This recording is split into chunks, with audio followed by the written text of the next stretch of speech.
This is the VOA Special English Development Report.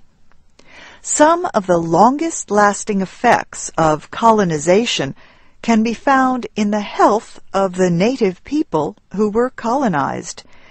Indigenous and Aboriginal groups are often less healthy than the people whose ancestors settled in their lands.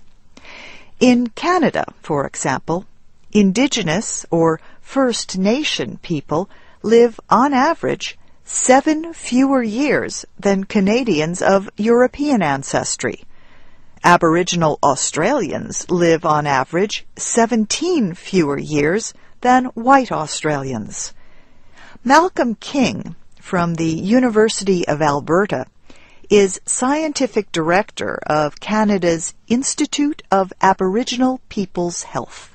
In simple terms, things such as type 2 diabetes, cardiovascular diseases, infectious diseases of variety of types, and lung diseases and so on are all found at higher than the comparison rate within the country in many of these countries with indigenous populations.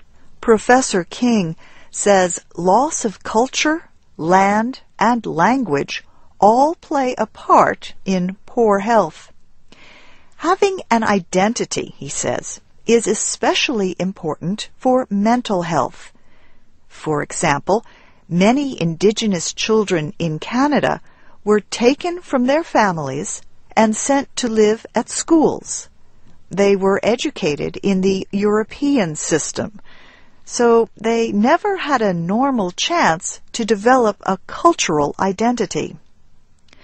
Malcolm King says measures to deal with some of these problems might fall outside traditional health interventions.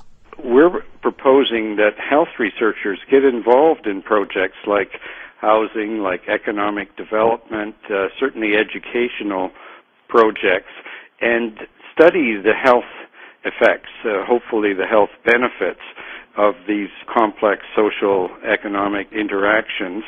And by learning what it is about economic development or housing that actually helps to improve health, we can then design more programs and ultimately make better use of the knowledge that we have.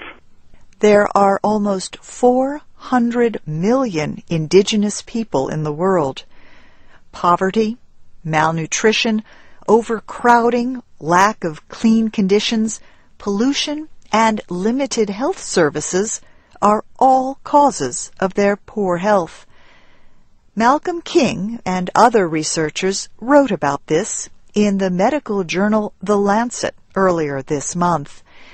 They noted that some groups, as they move away from traditional ways of life, are developing diseases of modern living. These include obesity, heart disease, and type 2 diabetes. They are also experiencing physical, social, and mental disorders linked to the misuse of alcohol and drugs. The researchers say governments have a responsibility to work with Indigenous people to help them solve problems in their community.